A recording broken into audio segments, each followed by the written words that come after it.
Hi everyone, my name is Chelsea. Welcome to Little Mountain Ranch. Welcome to my kitchen. I am very happy to have you here with me today. Today is a special day here on the Little Mountain Ranch channel. We reached 100,000 subscribers Sunday evening. I am so grateful. I am humbled by it. I am proud of it. I feel all of the feelings, and I just want to thank each and every one of you for being here, for supporting my channel, and just for being the nicest group of people that I have ever come across on the internet. You guys are absolutely amazing, so thank you. And to thank you in more of a, I don't know, material kind of way, not just saying so, I have put together a couple of prizes, 3 different prizes that you guys can win here. All you have to do is leave a comment, and you just need to make sure that on your YouTube kind of page that you have when you first signed up for YouTube, that it has your email address there, because I am going to do a random comment picker, and then I'll go to that page and I will email you directly. But before we do that, I need to make some bread because it is 10 o'clock in the morning and my kids have requested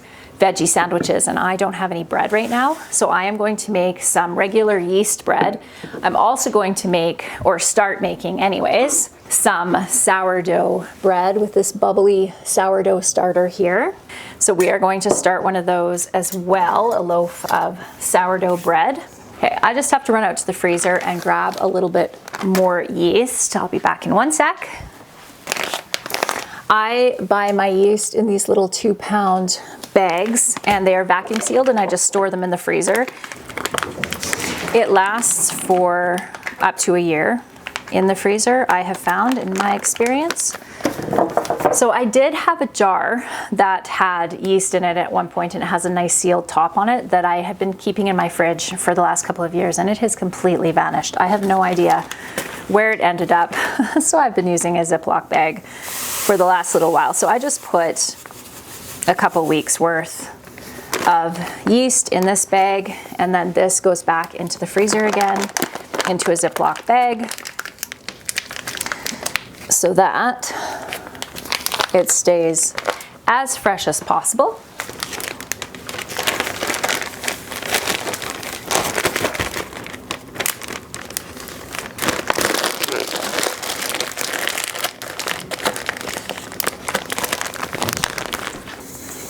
Okay, so a couple tablespoons of yeast, 4 cups of water, slightly warm. You know what's awesome about a big batch of bread like this for smaller families is it freezes really well, and you can even freeze the dough after the first rise, and then just take it out, thaw it out, and bake it in the oven when you want a fresh loaf. So doing it like this can actually save you time in the end. Although for me, this will get consumed within probably 2 days. And I'm going to add 4 cups of water, or sorry, not water, all-purpose flour to this, and then I'll get this going in the mixer. Around a 1/4 cup of olive oil, around a tablespoon of salt, another 2 cups of flour until well mixed in, another 2 cups,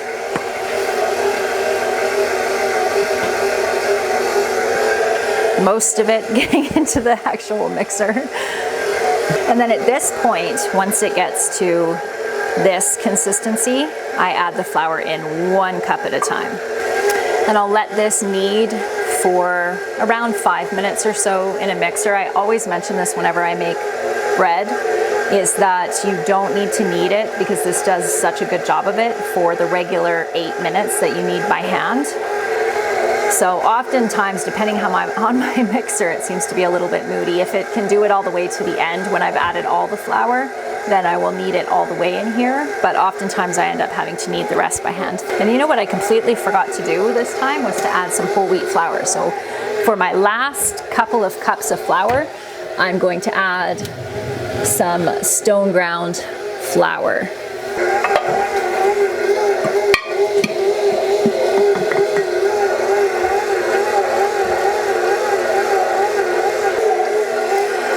looking for here is for this to start pulling away from the sides. As you can see, it's starting to do.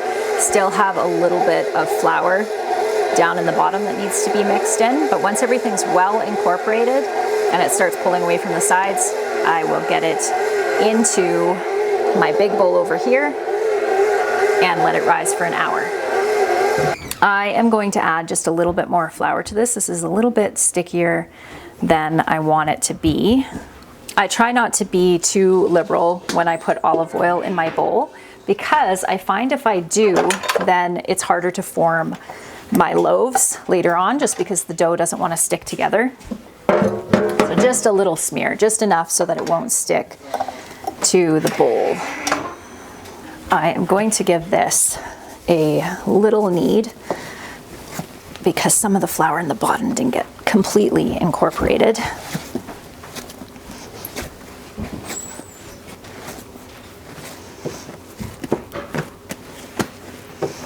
So this is what I want it to look like. So it kind of bounces back when I put my finger in.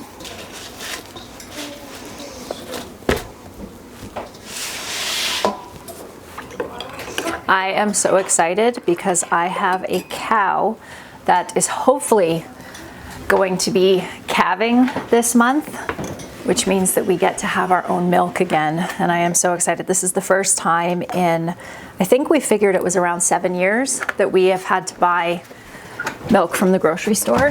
And we're all very excited to have our home-grown milk again.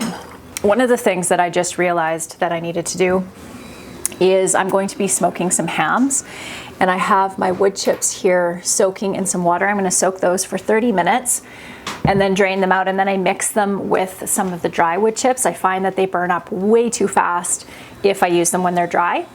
So we'll set that aside and then we'll pull the hams out, and I'll show you how I do those in a second. But first, let's talk about the gifts that we have for you today. So I have a first, a second, and a third, and this is prize number 1. It includes 4 gardening books. I'll show you each one. The Family Garden Plan, grow a year's worth of food for your family. And then kind of a nice companion to this is the Family Garden Planner. So this is actually a planner that you can write in and plan out your garden month by month. The next one is Gardening Like a Ninja, a guide to sneaking delicious edibles into your landscape. I know not everybody has the space for a large vegetable garden, and you might just have some flower gardens around your house. This one is how to get some edible plants into your landscape planning. And then the last one is the Backyard Winter Garden. And this is a great one because it is actually for gardening year-round, no matter what climate you are in. And with these 4 books, we are going to throw in $100 worth of seeds. If you are in the United States, your seeds are going to be coming from the High Mowing seed company. And if you are in Canada, they're going to come from West Coast Seeds. So the second prize is going to be a seed sprouting kit. I'll put a picture on the screen here of the seed sprouting kit that I'll be sending you. This is what the lids look like. They're stainless steel lid.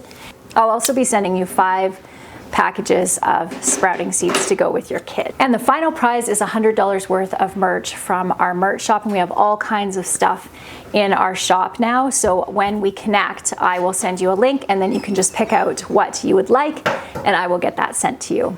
So all you have to do to enter is to leave me a comment down in the comment section below. Maybe let me know where you are from, and I will email you directly. I will not be responding in the comment section letting you know you won. So if you receive any replies saying that they're me and that you won, it is not me. You will get an email from me directly. In order for me to contact you via email, I do need you to have your email displayed. So when I click on your name and it brings me to your main page, I can go into your email and email you directly. I'll keep the giveaway open for 3 days after this video is posted, so it's going to be posted on February 1st. It will close on midnight of February 3rd. I'm going to make some sourdough now. Look at how nice and bubbly that starter is. And I wanted to share a little bit about my journey here on YouTube. And hopefully it can be encouraging for those of you that may be interested in doing YouTube yourselves. When I first started doing YouTube, It was 5 years ago, just over 5 years ago. My youngest was just over a year old. At the time when I first started doing YouTube, I was looking for a creative outlet for myself, and I had found a lot of inspiration in watching other people on YouTube. I learned a lot about so many different subjects over the years, animal husbandry and things like that on YouTube. So I was really inspired by the platform and thought it might be a good place for me to connect with other like-minded people. And I kind of kept it in the back of my mind that in the future, when my kids were older, I would maybe be able to move it into a viable source of income for the farm. There were a few times over the years where I thought maybe the timing was right to be able to move into making more content on YouTube, but it just wasn't. So I would dial it back. I would kind of start making a little bit more content and then dial it back as I needed to, based on the needs of my family at the time. So a couple of months ago, I guess almost 4 months ago now, Dan and I sat down and we decided that the timing felt right for so many reasons. My youngest is now 7. All of my other kids, I have 4 kids that are actually grown and no longer living at home. And then I have, my other kids are all in the teen years. So it felt like a time in which I could start to focus a little bit more time on YouTube. And my husband is at home a lot more now than he was before. So he's been able to step up in some areas that I don't have as much time for now that I'm making more content here. And it's worked out really, really well. We're incredibly grateful for your support and kind of blown away by it, actually. It's just, we had a goal of reaching 100,000, but we were thinking when we first started posting videos again, I think we thought maybe September, like September 2023 would be when we would achieve that. So to have been able to reach that goal so much faster than we thought is, yeah, it blows us away. We're so grateful for all of you for being here. I'm yakking away and I'm not even telling you what I'm doing. Sorry about that. So I just added around half a cup of the starter to 2 cups of nice warm water. I'm adding now enough flour to make a sticky dough. I'll show you what it looks like when I'm going to let it sit. And I'm going to let this sit for about half an hour just to get all of those yeasts starting to activate. Then I will add my salt, and I'll add around a tablespoon of salt at that point. So that's what I'm looking for the texture of the bread. So I'm going to cover this up and set this aside for 30 minutes. Okay, I'm just going to feed this starter half a cup of flour to a 1/4 cup of water. So we're just going to get this all mixed in. If you have an opportunity to find a kitchen utensil that is shaped like that and nice and skinny like that, definitely get one. I don't just use this for stirring my sourdough. I use it for so many different things in the kitchen. I love it. This one I got from Ballerina Farms, but I've seen them all over the place. So now that the water and the flour are well incorporated, I'm going to close this back up, and I change out my jar about once a week or so, just because it starts to get kind of nasty looking like that. Okay, we're going to move on to doing our hams. And I'll have to bring you down here to see what I have with my hams here. I have used this food grade 5-gallon bucket with the lid nice and tight so nothing gross gets in there. And then I put a container, a plastic container, also food grade, upside down on a plate. So when the lid went on, it kept all my hams down underneath the liquid. And believe it or not, this smells absolutely delicious. So you can see my hams in down there, which I'm going to pull out in a second. Tons of garlic, bay leaves, rosemary, red pepper flakes, salt, brown sugar. I can't remember what else I put in here, but I'll put the recipe down in the show notes for you. So let's pull these hams out and see how they're looking. If I was using a dry rub on these the way that I do with my bacon, I would be rinsing them off really well, but since I'm not, and they were just soaking in the brine, and I like all these little flecks of herbs that are all over them, so I'm actually just gonna leave them like so. And as you can see, my meat's not pink, and that is because I do not use curing salt. I just use regular salt and sugar. So my plan with these, because as you saw, those are pretty huge hams. It's cold outside right now and I cannot get my smoker up hot enough to actually cook them through while they're in the smoker. So I'm just gonna put them in the smoker enough to give them some smoky flavor. And then I'll be wrapping them up and putting them in the freezer. And I'll be cooking them really well before we eat them because they will not be pre-cooked. So this is where the wood chips go. This is just an electric smoker. One day we wanna build a big smoker to be able to do a whole bunch at once, but this is what we have for now. When I need to refill this, I can just open that up and pull that out and refill it without having to open it up and let all the smoke out. We are going to have our last frozen lasagna that we did, when was that? Almost 2 months ago, I think. As I was kind of thinking about my day here a couple of minutes ago, I realized that the seeds that we had started together 3 or 4 days ago, they are down in the grow room. They are ready to have the lids taken off them. I'll explain this all to you when we get down there, and be put in under the lights. So we're gonna go do that right now. These ones are alfalfa sprouts, so we're gonna put those under the lights, and they will green up surprisingly fast. And over here we have our lentils. So we'll put those under. Look at this, you guys. These micro dwarf tomatoes have flowers on them. I am so excited. I am going to let these stay in these smaller containers probably for another week, and then I will pot them up. Oh, look at there, more flowers. And then I will pot them up into 1 gallon buckets. And our plan down here is we're going to remove this bottom shelf so that we can grow our larger tomato plants in underneath here, and they'll have enough room to grow. Normally micro dwarf tomatoes aren't going to grow taller than around like 18 inches max. So this gives them enough space. Look at this gorgeous tray of lettuces. Isn't that beautiful? We'll be eating these up in the next day or so. Yum. I'm going to start a couple more trays of seeds. This is just sun-grow organic potting soil. So nothing fancy.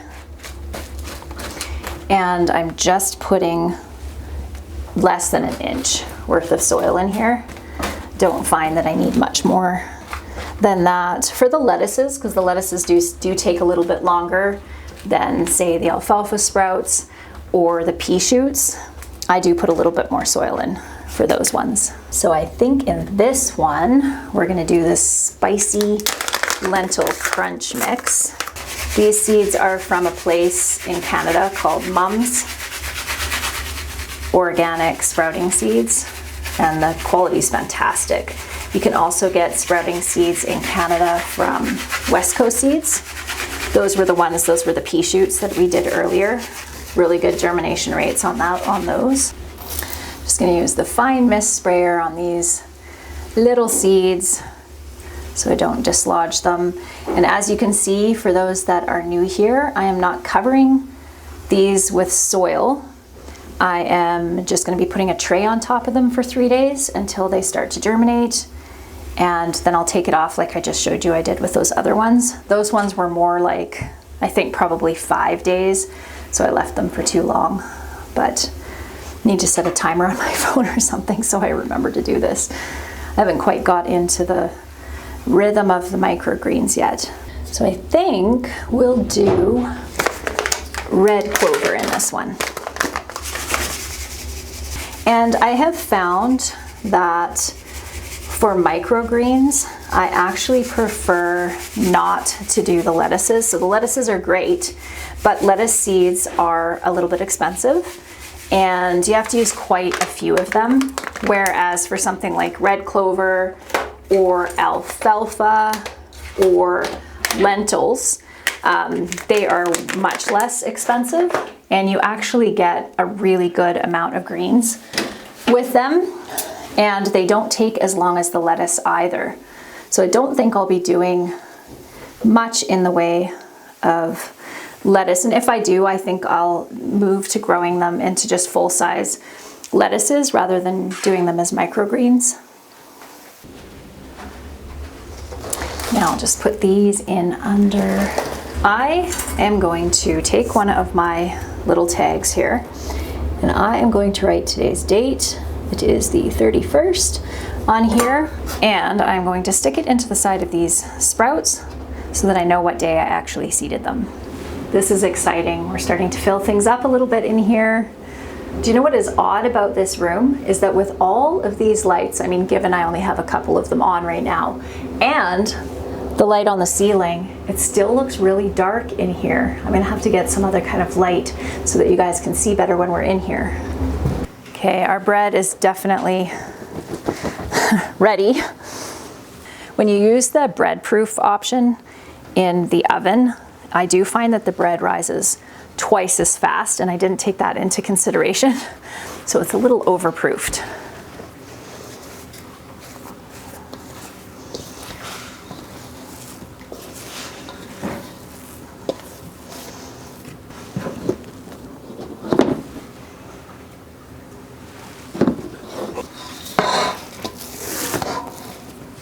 So because I don't really use a recipe and I just eyeball it, sometimes I get 4 loaves and sometimes I get 5 loaves. And today is a 4 loaf day, it looks like.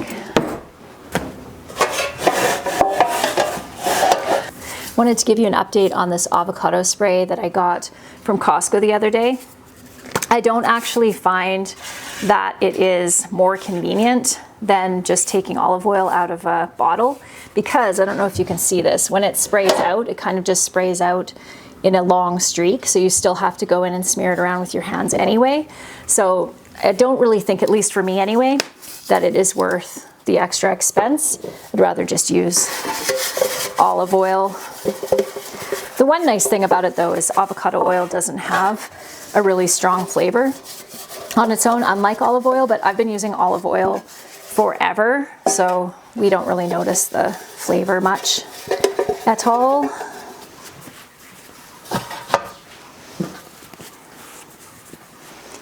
Now we're going to let this rise again for just 30 minutes this time. Okay, now I'm going to add the salt to the sourdough, and I'm going to add around a tablespoon. I actually need to go fill my salt up from the pantry. You can add the salt at the beginning of making sourdough as well, but I prefer to do it this way after it's had a chance to do its first little activation. So I just give it a couple of good folds to get that salt incorporated in there. And then I am going to let this sit for an hour, and then I'll give it another stretch. While our bread is rising, I'm going to clean this up and get all of the veggies ready for the sandwiches. And our smoker is starting to smoke out here. It's also snowing. We haven't had a lot of snow over the last month. Oh, I love the smell of the smoker. But it snowed, as much as you can see on the railing there, since last night. And it's still coming down. I'll just peek out the window every so often and make sure there's still smoke coming out of there. And if not, then I will add some more wood chips. I decided to grab that tray of greens from downstairs, and we'll use those in our sandwiches today too.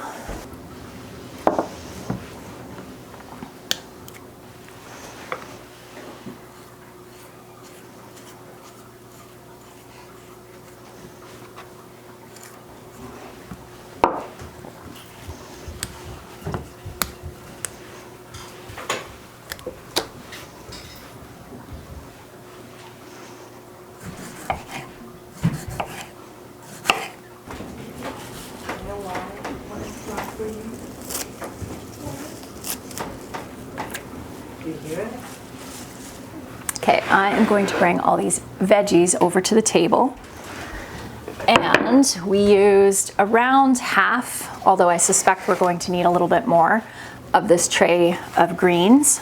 We could use probably 2 or 3 trays like this a week if we actually wanted to be supplying all of our greens and not having to go to the grocery store, and I'm not at that place yet, but I am hoping to be for sure. The bread is in the oven baking, and then we are going to stop and have a lunch break. But when we come back, I am going to share with you the most delicious way to cook squash I have ever had. It is so good and so easy. So we'll see you guys again in a little bit. Okay, we are back here at 4:15, and I was thinking of putting this lasagna in the oven around now for dinner at 5, which is when we usually eat, but my kids aren't going to be home from town until 6, so I'm gonna wait and put that in at 5. When you are going to cook or reheat something that is like a freezer meal like this, try to take it out in the morning and wait until it is fully thawed before you put it in the oven, and then you can just cook it or reheat it like you would any other food. If it's frozen solid, when you take it out, which does happen around here, sometimes it's going to need at least twice as much cooking time, so just keep that in mind. This will be fully thawed, so I only need around an hour or so for that. Now we are going to get into cooking up this beautiful squash. So this is a baby blue Hubbard squash, and as you can see, it's not blue anymore. It has turned kind of a soft yellow color in storage, and I just cut it open. And I love when you cut squash open. I don't know if you guys can see that. Can you see all the little bubbles of moisture on that squash? It kind of looks like little crystals. Looks so pretty. I'm going to put the seeds right into this tray of lettuce that we cut off the other day that I'm going to bring down to the chickens, and then the chickens can also eat all of these seeds. So what I'm going to do here is cut this into slices like so, and you can take the skin off if you like. I'm not going to bother taking the skin off because this time of year the skin starts to get soft, and I can actually cook it up, eat it, or it peels off really easily at the dinner table.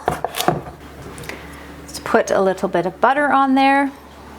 I'm going to get some cayenne pepper, some black pepper, and some cinnamon. Okay, now that this is melted, I am going to put my squash in here like so. A little bit of pepper, a little bit of salt, some cinnamon, little pinch of cayenne pepper.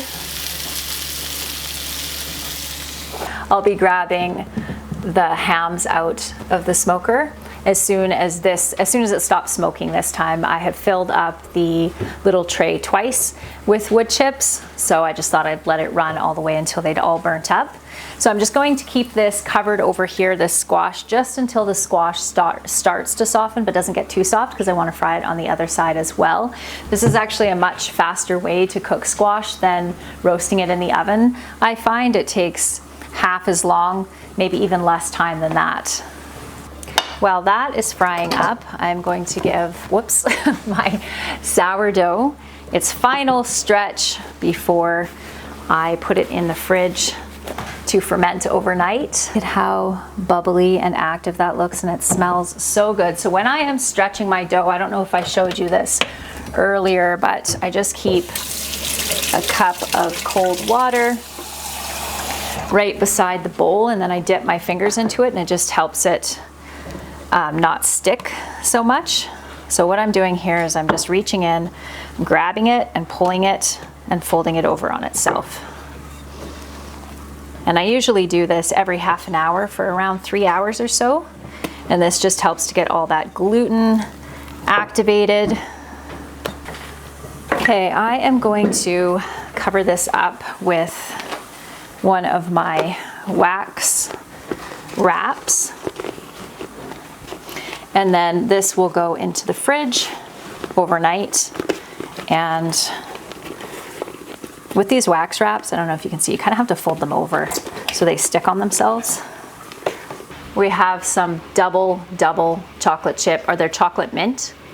Yeah. Chip? Is that what they are? Double chocolate mint chip. Double chocolate mint chip cookies just went into the oven. And I just turned the heat back on our squash, and now I'm going to add a little bit of brown sugar. I'm going to also add a little bit of extra butter. So this is, I don't know, around a tablespoon or so of brown sugar. And we need some butter.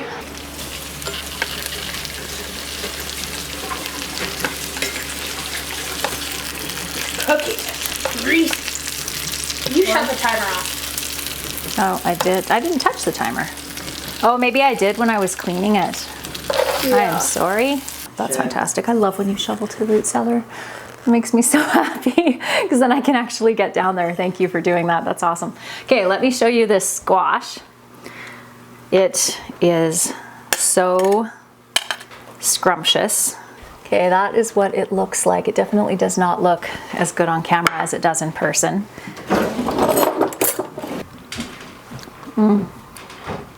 That's so good.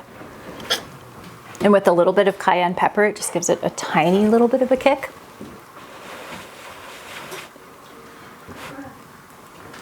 So Dan bought some garlic bread at the grocery store last night, so I didn't have to make any today, which is great. So I think we'll probably just do one loaf, and if we need the second one, we have a second one. This looks like it needs extra butter and extra garlic to me, so I'm gonna add a little bit of extra butter and extra garlic, but the bread is nice and fresh, so that's nice. Do you remember a couple months ago when Dan and I were cooking in the kitchen together and I mentioned that someone had left a comment saying that they thought it was very strange to eat garlic bread with pasta? And I didn't know if maybe it was just something we did in our area, but I was very wrong because several hundred comments came in saying that, from all over the world, saying that eating garlic bread with pasta was something that was totally normal and common everywhere. So we are going to do that tonight. We're gonna have some garlic bread with our lasagna, and then we're also going to eat the squash with it. I'm not going to worry about doing a salad tonight since we had those loaded veggie sandwiches for lunch today. You told them the story of the too much celery? Did I mention the too much celery? I don't know if I did. Did I tell you guys that I put too much celery in the sauce for those lasagnas? I probably did mention it. I'm sure that I did. This is the last of our too much celery lasagna. Thank goodness, because you can definitely have too much celery in a recipe for sure. Do you guys bake your store-bought bread in the bag that it comes in, or do you take it out and open it up? I take it out and open it up like this, and then I usually pre-cut it before I put it in the oven and broil the top so it gets nice and crispy. I'm trying to pair it.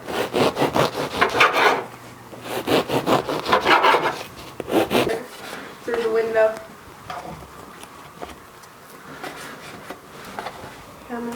Oh my goodness, that is a lot of ham. Ugh. And it smells absolutely amazing. What I am going to do with these hams, which just smell incredible, is I'm going to let them cool off, and then I will wrap them and put them into the freezer. I don't know, I haven't checked the weather forecast. I think it's supposed to snow for most of the night. So we're gonna have lots and lots of snow by morning. I decided to do both of the loaves of garlic bread. So I'm gonna cut this one up, and I just broil my bread until the top is nice and crispy. I always set a timer when I'm broiling, however, because even if I'm standing right beside the stove and I tell myself that I'm gonna keep an eye on it, I inevitably end up burning it. So I'm gonna do that. I have a little bit more of the squash that I need to fry up that we'll have on the side. And what else? I think that's it. I hope that you all have an absolutely fantastic day, and I will see you again in the next video. Bye everyone.